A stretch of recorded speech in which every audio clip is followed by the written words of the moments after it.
Carnivals are meant to be places of joy and wonder, but the one we stumbled upon that fateful summer night was like no other. Its sinister secrets would turn our visit into a bone-chilling carnival horror story we'd never forget. The carnival appeared out of nowhere, its colorful tents and rides materializing in an empty field as if by magic. It was a moonless night, and the air was heavy with an unnatural stillness. Against our better judgment, we ventured inside, drawn by the eerie calliope music that seemed to beckon us. The attractions were bizarre. A fortune teller's tent adorned with ancient symbols, a carousel with horses that looked far too lifelike, and a funhouse with a disorienting maze of mirrors. The carnival's attendees were equally strange, their faces hidden beneath hooded cloaks, their eyes like glimmers of malevolent intent. As we explored further, we noticed something odd. A chilling silence that seemed to envelop the carnival, broken only by faint whispers that echoed through the night. The whispers spoke of ancient curses and souls trapped in a never-ending carnival nightmare. We entered the fortune teller's tent, and the woman inside greeted us with a knowing smile. She spoke cryptic words of doom and destiny, her eyes revealing a depth of knowledge that sent shivers down our spines. Desperate to escape the carnival's clutches, we made our way to the funhouse, hoping to find the exit. But inside, the mirrors played tricks on our senses, distorting our reflections into grotesque forms. We stumbled through the maze, growing disoriented and terrified. That's when we saw them, the ghostly figures of children, their faces etched with fear, trapped within the mirrors. They reached out to us, their pleas for help haunting our every step. With sheer determination, we finally found the exit and burst out of the funhouse. But the carnival had changed. The once colorful tents had turned ashen gray, and the calliope music had transformed into a mournful dirge. As we tried to flee, the carnival seemed to close in around us, its attractions coming to life with sinister intent. The carousel spun wildly, its lifelike horses snarling with hunger. The fortune teller's tent erupted in flames, and the ground beneath our feet gave way, revealing a pit of darkness. We fought our way to the carnival's edge, our hearts pounding with terror. As we escaped, we looked back one last time to see the entire carnival vanish into thin air, as if it had never existed. We vowed never to speak of that night, but the carnival's haunting memories lingered. It was a night of horror that had forever changed us, a visit to the Carnival of Shadows, an experience we could never forget. It was a hot summer evening, and the promise of adventure drew us to the carnival that had just rolled into town. Neon lights painted the night sky with vibrant colors, and the tantalizing scent of cotton candy hung in the air. Little did we know, the carnival had a dark secret, one that would turn our visit into a bone-chilling carnival horror story. As we entered the carnival grounds, a sense of excitement filled the air. The ride spun with glee, and the laughter of children echoed around us. We marveled at the spectacle before us, indulging in carnival games and savoring sugary treats. As the night wore on, we noticed something peculiar. The carnival seemed larger than it should have been, with attractions that extended far beyond the limits of the fairgrounds. We found ourselves drawn to a tent that stood in a shadowy corner, its entrance framed by tattered red curtains. A sign above the entrance read, "Madame Zora's Mysteries." Intrigued, we entered the tent, where an enigmatic fortune teller awaited us. Her eyes bore into our souls as she spoke cryptic words of our past, present, and future. Her predictions sent shivers down our spines, and we hurriedly left the tent, unnerved by the experience.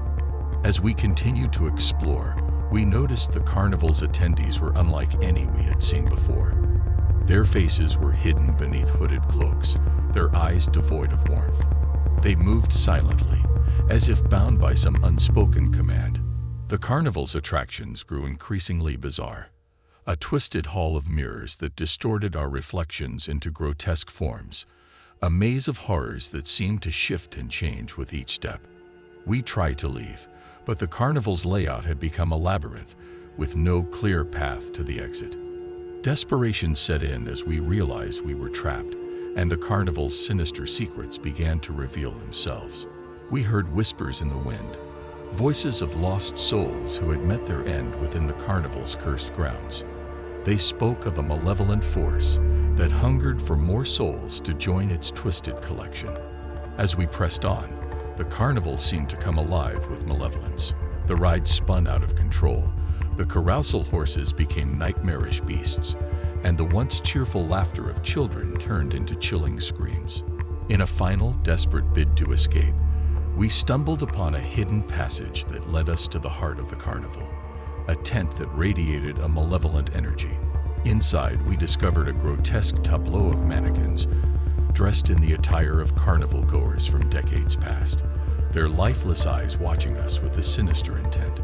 With a newfound determination, we fled the carnival's clutches, vowing never to return. As we looked back, we saw the carnival collapse upon itself, vanishing into the night as if it had never existed. We carried the memories of that night with us, a carnival of lost souls, a chilling reminder that some attractions are best left unexplored, and that the line between joy and terror can be thinner than we ever imagined.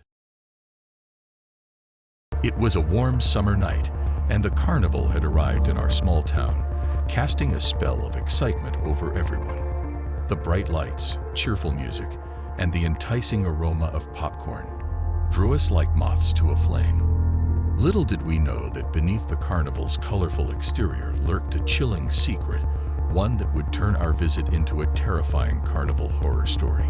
As we entered the carnival grounds, our eyes were dazzled by the kaleidoscope of colors and the whirl of rides. Children's laughter filled the air, and we couldn't resist the temptation of the games and attractions that beckoned us. Amid the chaos and excitement, we noticed a tent that seemed strangely out of place, a dark, foreboding structure with faded crimson curtains. A wooden sign overhead read, "The Carnival Oracle." Curiosity got the better of us, and we entered, our footsteps muffled by a thick, velvety darkness that enveloped the tent. Inside, we found a table adorned with tarot cards, a crystal ball, and a mysterious woman who introduced herself as Madame Leblanc. Her eyes held an otherworldly depth as she spoke in hushed tones, offering to reveal our fates. Intrigued, we agreed, and as she turned over the cards, her expression grew increasingly grim. Madame Leblanc foretold a series of misfortunes and calamities that would befall us, a curse that would follow us until we atoned for a great sin. Her words left us shaken, and we left the tent, dismissing her predictions as mere theatrics. As the night wore on, the carnival's jovial atmosphere began to take a sinister turn. The ride spun faster, the carnival goers' laughter grew maniacal, and the popcorn-scented air turned acrid with dread. We realized we were trapped in a twisted game of hide and seek. The carnival's layout had shifted, leading us deeper into its shadowy heart.